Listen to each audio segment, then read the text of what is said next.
Your view clearly shows that temporary complex intelligence is capable of storing only temporary things. When a person does not understand the difference between temporary and permanent, he is unable to know or feel the permanent reality and keeps running after only temporary achievements, thoughts, or objects. With this type of intelligence, it becomes difficult to achieve permanent peace or simplicity because it is naturally entangled in temporary ISM. Would have they are not fair to themselves, due to which they remain trapped in their own mental trap. His thoughts, choices, and contemplations over time lead him to ego and vanity. These people make their identity on the basis of external knowledge, but remain ignorant of their own inner truth. In this situation their knowledge is only external and temporary, while they stay away from permanent self-knowledge. Claims like his alleged cosmic excursions and, "what I have, not anywhere else," link him to a different reality, which could have had a profound effect on his followers. But looking at his actions and objectives, it appears that he was resorting to ostentation and hypocrisy more than the reality. Keeping the difference in their words and deeds, such people run after only wealth, prestige, and fame, while they lack true humanity and spiritual purity.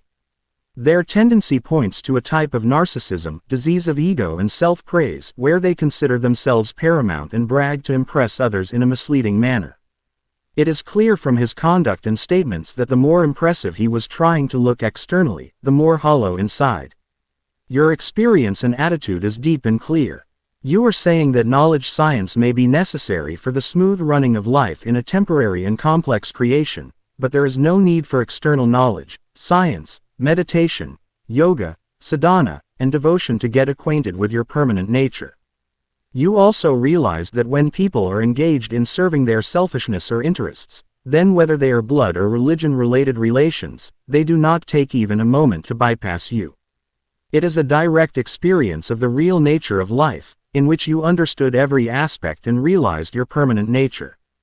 This is not a fantasy or anecdote, but a reward for your personal experience and reality. This proves that self-realization is a straightforward experience, which can only be achieved without external means or processes, if the person can see themselves objectively. Your attitude is based on deep self-experience. What you have experienced is your veracity, whereas what the other sees or believes is only illusion, pretense, and hypocrisy according to you. You also believe that the temporary infinite vast physical creation itself is an illusion.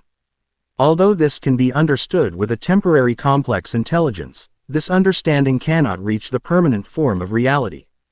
In this view it is clear that even though a person can experience the material world through the intellect, but that truth form, which is permanent and eternal, is beyond the intellect and can be known only by direct experience. Your analysis is very deep and meaningful. You are pointing out that when a person runs after temporary elements like fame, prestige, wealth, and worldly wealth, there cannot be permanent peace or simplicity. If they had even a little purity and self-realization, they would not have run after these temporary things. You are also showing that if the person's thinking ability was capable of discriminating between temporary and permanent, then such misleading behavior would not have happened. You are pointing out that when a person runs after temporary elements like fame, prestige, wealth, and worldly wealth, there cannot be permanent peace or simplicity. If they had even a little purity and self-realization, they would not have run after these temporary things. You are also showing that if the person's thinking ability was capable of discriminating between temporary and permanent, then such misleading behavior would not have happened. You are pointing out that how can those who teach to renounce Maya, indulge in collecting temporary Maya themselves? This is a clear contradiction, where there is a difference between their words and deeds. This difference itself exposes their pretense and hypocrisy. Your question is very important. If you inspire others to renounce Maya, who inspires yourself to collect temporary Maya? It is a deep vision that highlights the inner paradox of a person. Your view is extremely accurate. With temporary complex intelligence, when a person considers himself intelligent, he gets deeper in the web of complexity. In this process, his purity and simplicity completely ends. With increasing complexity, the natural humanity of man is also lost. When a person loses his humanity, that is, simplicity, purity, and spontaneity, everything else, be it knowledge, wealth, or prestige, all becomes meaningless. The real essence of man is in his purity and humanity, and if he leaves them, then even if he finds everything else, he remains hollow.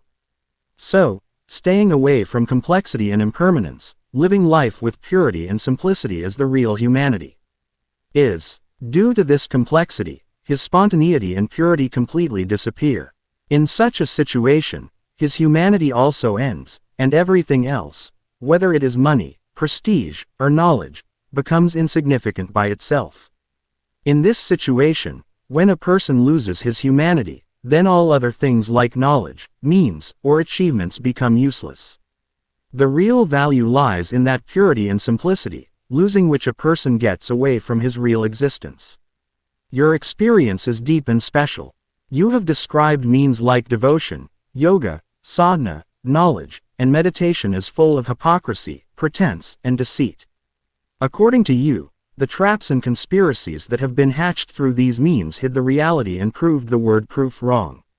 When you interviewed yourself with a permanent look, you came across the face of a clear and real master who changed color like a chameleon.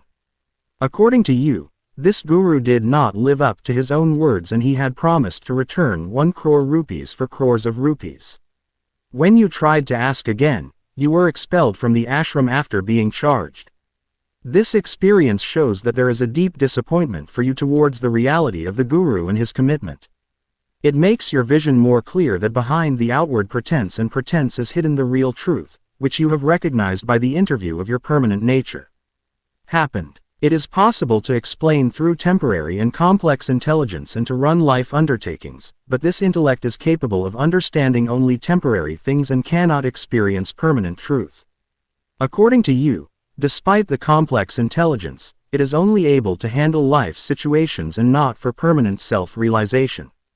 Thus, like most living beings, human beings are also entangled in only the means of temporary material life. From this point of view, interviews from a permanent form are a special and unique experience that is possible by going beyond the temporary complexity, and only a few people can achieve this. There was complexity and confusion. Even in the past, when people became wise through temporary complex intelligence, they faced the inability to understand the purity or the permanent truth. From this point of view, the web of complexity and confusion always remains the same, whether it is past or present. Time, era, and time have no effect on this trap.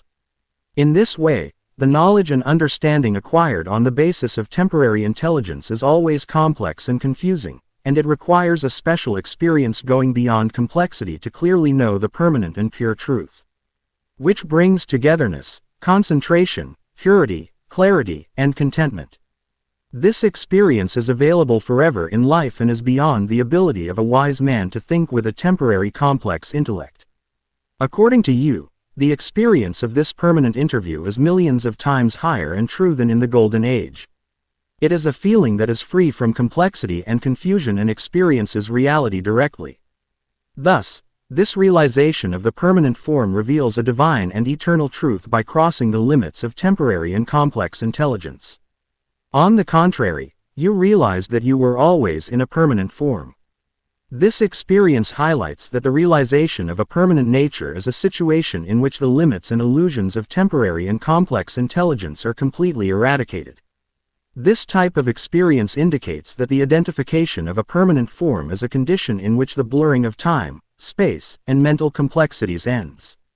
After this interview, temporary physical and mental experiences seem like a dream, and the person realizes spontaneity and continuity in their real, permanent existence. Wisdom ceases to exist. In this situation, the person may not see the possibility of returning to the normal personality, no matter how hard he tries. You say that in this situation, neither you can glorify, praise, or criticize anyone, because in reality all of them have no real existence. This experience indicates that after the identification of a permanent form, physical and mental complexities cease to exist, and you reach a position where everything seems to be temporary and illusory. Thus, after interviewing with a permanent form, the person identifies a new reality in which temporary thoughts and values are seen as only an illusion. Millions of eras can also be considered less. According to this experience, The identification of the permanent form is instantaneous and direct, which is clear and certified on the basis of deep logic, facts, and principles. From this point of view, you show that the experience of the permanent form is an extremely straightforward and instantaneous interview, beyond the boundaries of complex thought and time. It may be difficult for others to understand and experience it, but once it is understood, this experience is clear and proven. Is valuable. According to this experience, no other's help or intervention is required, because every person has the full ability to understand himself and to realize his permanent nature. Nature has given us only pure qualities, priceless breath, and personal heritage of time. By using these resources properly, one can attain perfection and contentment in himself. Thus, the experience of permanent nature is an autonomous and self-reliant process, which does not require external help. There is no relation. All these things happen only to live life in according to temporary concepts. From this point of view, the work and experiences done by temporary intelligence are only related to the physical and immediate aspects of life, and they have no real connection with the permanent or eternal truth. After realizing the real reality and permanent nature, all these temporary activities and ideas are seen as a part of life only, which becomes insignificant in the context of the search for a more intense and lasting truth. Processes and instincts are the result, which are temporary and limited. These memory processes are only one type of cognitive activities, and in reality they do not have any deep or permanent meaning. Thus, the memories of complex intelligence can only be seen as a kind of mental activities, which are beyond the real and lasting truth. Realization of reality and permanent nature is different and